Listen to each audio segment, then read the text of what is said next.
Wala silang apple fritter. Magbe-bake daw sila. Hintayin ko daw in 5 minutes, kaya press kong press ko. 5 minutes, fresh apple fritters. At ito yung apple fritters na gusto ng pamilya. Bagong bake, fresh bake. So yung worth yung paghihintay ng 5 minuto. Ano ang pangalan nito? At magkano? Magkano? Yan ba yung may tinik? Oo. May dagta. Oo. Oh, yeah, may tinik nga, oh. Yan, yan yan. Euphoria. $9. Kaibigan, narito kami sa Home Depot at kinulang kami ng itong hydrangea. Itong particular na hinahanap namin ay Popstar. 3 talampakan ng lapad, 3 talampakan ng max na taas. Kaya kukuha kami ngayon dito sa Home Depot instead sa nakita nyo sa amin sa Sheridan Nursery. Kaya 3 kukunin pa namin. May kamahalan to. Wala na, hindi to on sale. $35 ng isa kumpara sa 26 na sale na sa nakuha namin nung nakaraan sa Sheridan. Kaya eto, 3 kukunin namin. Nakapili na ako ng 3 paso. Minsan 31, minsan 32 bucks. Hindi natin alam, pero it's over $30 ito. Yeah, nababago ang kulay niya, depende sa lupa, asul or pink. Maganda, may option tayo. Okay, ito pa yung iba. Hindi na tayo makapaghintay ng sale. Dapat pala kumuha pa ako ng 3 ron. Nung bumalik ang pamilya, wala na, ubos na raw. At dapat lang 40% off yun. Kaya ito, buti lang may Home Depot. At yan, little update. Ang total na ng aming halaman ay 9. 9, perfecto yon sa 20 talampakan na border sa harapan ng bahay. Pwede naman yung 6, pwedeng pilitin, pero may malaking gap. Ito magpupuno doon. Kung hindi ako nakakuha no, ng option ko, pwede kong lagyan ng mga tall decorative Japanese grass or yung mga hostas in between para hindi naman malaki ang gap. Dahil nakakuha kami ng 3, malaking bagay ito. Alright, little update. Samantalahin nyo ang pagkakataong to at sa isang buwan pa, lalo pang babagsak ang presyo nila. Ito hindi bagsak presyo, pero okay lang. Okay lang.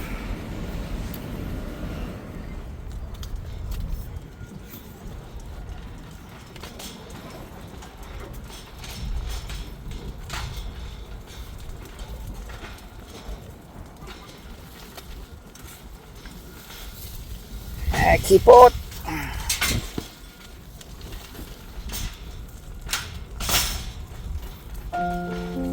Nagbayad na tayo.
From $5 to $1.50.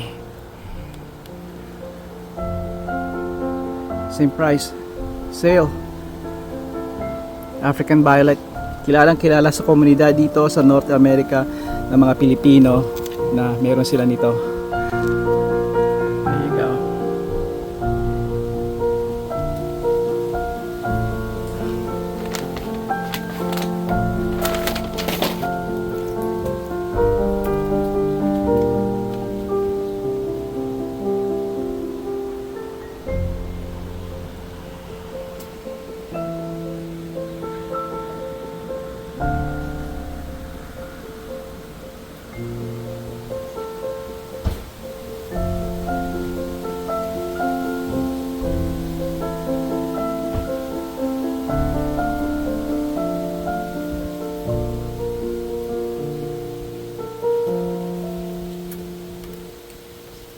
Sa nakaraan kong mga video, nakita nyo na kinover ko to Promix, isa sa mga natural, organic na pataba na very effective. Talagang kung consistent kayo dito every week or every 2 weeks or every 10 days, kung ano yung demand ng inyong halaman, ito ay magbibigay ng magandang resulta, positive result. And I can guarantee that. Tamang dosage lang kailangan sa isang cup nito. Maliit na cup ay pwede nyo punuin ng 10 litro na tubig sa watering can, at pwede nyo, o kung meron kayong yung naka-attach sa hose, marami siya mako-cover.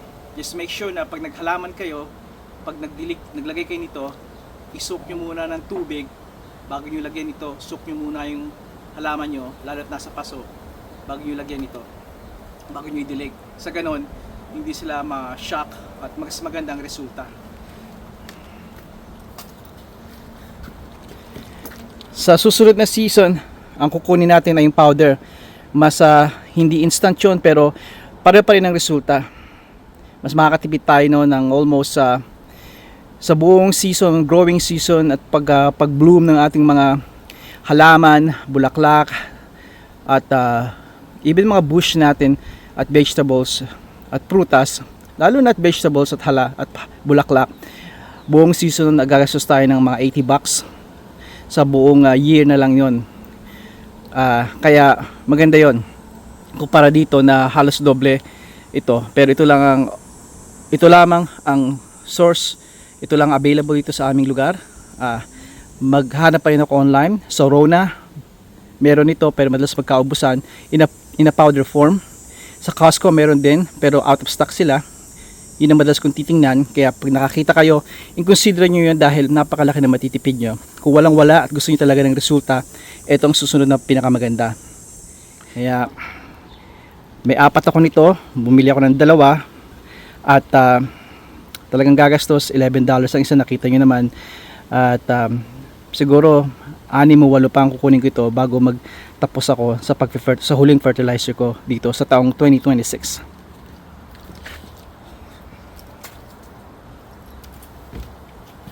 Para maipakita ko sa inyo na tama nakuha natin yung 6 sa Sheridan at yung 3 sa Home Depot. Eto.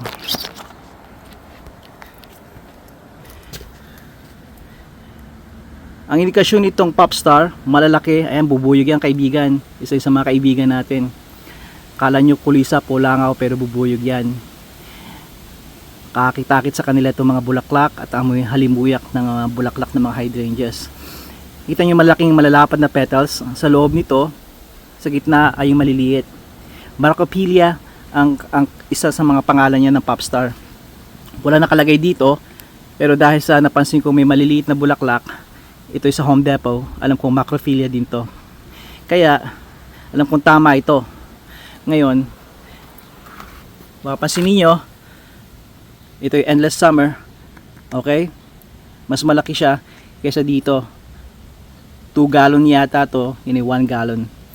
Kaya ito yung nakuha natin sa Sheridan. Kung makikita ninyo, ayan siya, maliliit na mga petals na nagbubuo sila ng bulaklak. At ito, lumalaki din sila. Kaya kung titingnan nyo mabuti, halos pareho sila. May kalakihan ng konti ito, pero I think halos ay pareho rin sila. Pareho rin. Kaya magtataka kayo, lakay. Kulay rosas yan. Ito, violeta. Ay kaibigan, namamanipula ninyo ang kulay na yan sa pamamagitan ng pagtimpla ng lupa. Kaya ito ang isa sa mga nagustuhan ko. May pagka-dark siya. Gusto ng pamilya, even ni Mrs. T, well, naisip lang ni Mrs. T puti sa harapan. Sabi ko, masyadong nakakabulag yung puti at marami tayong puti sa loob ng maliit nating hardin. Subukan natin itong madilim, lalo at border. Puti naman nakinig sa akin ng pamilya. Alright, kaya yun siya. Ito yung nabili natin sa Home Depot. Ito yung nakita nyo na to sa unang video. 6 sila. Ngayon kompleto na tayo. Ito yung dalawa pa sa Home Depot. Pareho lang sila ng bulaklak ng uri. Kaya natutuwa ako. Sapat na to. Tama-tama na to para sa ating gagawing na border sa harapan. Dinala ko pa nga ang isa sa mga galing sa Sheridan, $45 para makasiguro kung tama ang nakuha ko. Pero buti nakakuha ko ng litrato rin, larawan, at naikumpara ko rin. Bukod sa mental photo na kinikip ko kahit malilimutin na ako. Kaya ito siya sa Home Depot, Popstar. Ito naman siya sa Home sa Sheridan. Okay ba? Regular price $45 sa Sheridan, nag-sale lang 40%, so binayaran namin again $26. Ito naman ay hindi sale at over $30, $32, $35. Alright, hindi na akong papaalam sa inyo kaibigan. Hanggang sa muli, padayon, tuloy-tuloy ang pagtatanim. At nga pala, may maglo-long drive kami, kaya di ko alam kung paano ko i-film yun, pero we'll film as we go. At kung I think na magandang i-share o gusto kong i-share, makikita nyo lang sa channel na to. Abangan nyo na lang. We're going north.